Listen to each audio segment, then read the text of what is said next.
non juum bu demee noonu mooy xamoo sa liggéey parce que à ce niveau nga xool dayoo nit ki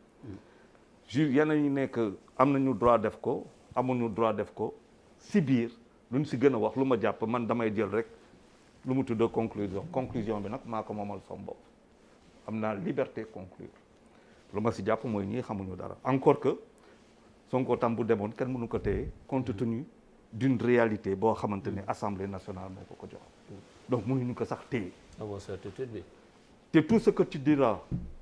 te sera servi contre toi loolu lan lay wax boo demee sax seetaan film américain surtout que léegi am nañ ko Sénégal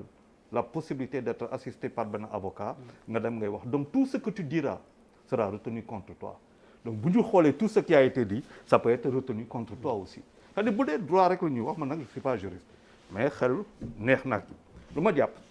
mooy que sénégalais si affaire yi ku si nekk wax nga ba jeex mais ñu war a wax waxuñu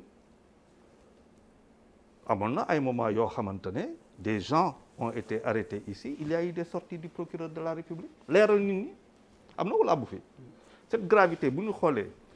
effectivement dafa am benn cas précis mais comme l'a dit Bamba il y a une sénégalaise te nag amul deux poids deux mesures dans ce Sénégal quand bien même benn député ak ku mu munti doon bu ñu jëlee situation yëkkati ko pour nga mun a dem ci juge d'instruction il va falloir ñu yëkkati sa immunité parlementaire kooku lu yomb la te immunité parlementaire bi c'est régi yëkkati immunité pour ñu yëkkati ko c'est régi par des règlements yoo xamante ne si biir assemblée la nekk kooku député bu fa dëkk moom ngay njëkk a xam mais boo déggee cacophonie bu fi am temps yëpp nga xam ne que nit ñi chacun est en train de jouer sur des registres extrêmement dangereux loolu mooy dëgg ci. non je suis désolé Charles parce que nit ñi tamit li ñuy wax tooguñu for ko ci mbedd mi li ñuy wax dafa fekk lu ñu xam boo nee tey jii c'est un député boo xamante ni dañ ko jël lever immunité parlementaire garaawul mais attends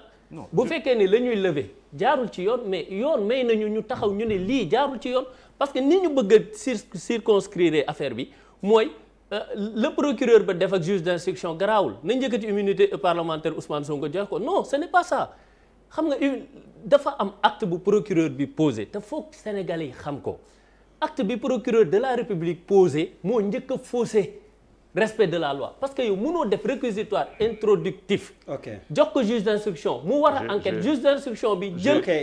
déjà le réquisitoire introductif est un acte d'accusé de comment dire d'inculpation ne leen dem leen lever immunité parlementaire te x nga visé loolu tamit bu jaar ci yoon par courtoisie laisse-le terminer je te redonnerai la parole à souhait may ko mu yeggali et puis après yow nga mën a wax. je suis d'accord naa ak lii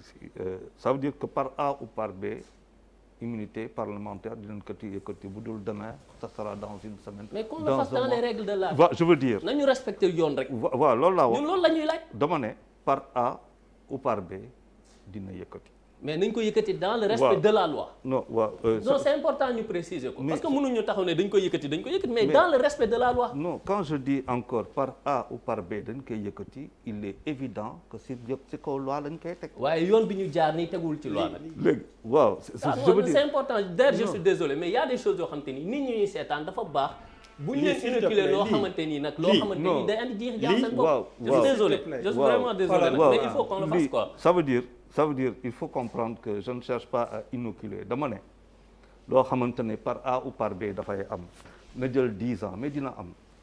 te kaw yoon lañ koy teg te dina am. ah yaa ngi ciy soog a teg wax. non loolu laa wax depuis dafa am loo xamante est-ce que je peux parler. allez-y y a pas de souci. Allez, très bien, merci. Oui donc tout le problème est là bu demee on va nous dire bu demee il va falloir que nous ne que il y a des règlements qui font que bu demee ba ñu yëkkati plénière ba ñëw xaw ma article 52 de l'Assemblée des règlements président si je ne me trompe moo koy régir 51 52 bu ñëwee ba foofu plénière ba ñëw 5 personnes ñoo siy wax mooy le président le rapporteur de la commission membre gouvernement lu mu tudd le député lui-même ou alors ku mu délégué ak quelqu'un qui est contre si plénière ba 5 personnes ñooy wax foog Sénégalais yi xam ko dès maintenant mais le problème n'est pas là le problème après c'est dans le vote sur xaw ma ñaata 100 et quelques députés quel est le vote majoritaire mécanique boo ko calculer 133 quelque chose bu ko jegee du coup ñu am seen levée immunité parlementaire parce que finalement finalité bi yëpp fa la si vote bi lay jeex donc je pense qu'aujourd'hui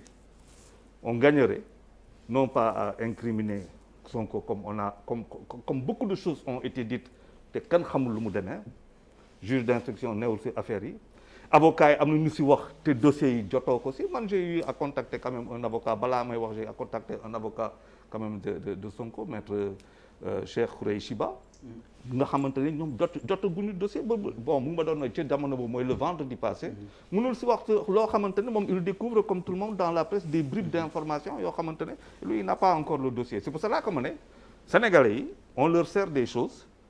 ku nekk yaa ngi jox sa version mais pour autant de la même façon qu'on dit des choses yoo xamante ne et ça fekkante ne yaa ngeen si biir communication bi parce que moi j'ai des choses à vous reprocher beaucoup de choses d'ailleurs par rapport à quelqu'un d'aussi précieux que Sonko parce que Sonko est un homme précieux pour la démocratie sénégalaise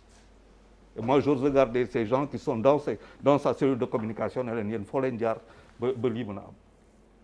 alors ça c'est la question que je vous pose parce que ça je veux dire moi conseiller en communication lii lan précisément non je veux dire tout ce charivari Sénégal soxlu ko et encore moins c'est-à-dire Sonko est assez précieux pour être protégé autrement dit voilà donc man pour man Sénégalais yi tey fu ñu toll nii ku si nekk ñu ngi jox Sénégal mais ñu war a wax je pense que il faut que les gens communiquent davantage pour que Sénégalais yi xam exactement lan la tey ñu ngi nekk le procureur de la République am na fu mu juum forcément am na fu mu juum moom le procureur général ba le ministère entre X et Sonko et les Sénégalais ne comprennent rien à cette affaire-là xamuñu lu mu demee manque de confiance mënoo manquer de confiance en ta gendarmerie en disant dañuy jóg def n'importe quoi manquer de confiance et tout ça mais finalement en qui on va avoir confiance d'autant que quand même quelque part quoi qu'on dise le président Sonko je suis d'accord pour le parti mais c'est aussi quelqu'un par ailleurs qui défend nos intérêts à l'Assemblée nationale alors demain si moi par exemple je me retrouve ma am benn problème ak benn député il va me servir la même chose parce que tout simplement wala tout parce que il a une forme yëpp c'est des questions yoo xamante ne war nañ ko poser tey Malal bismillah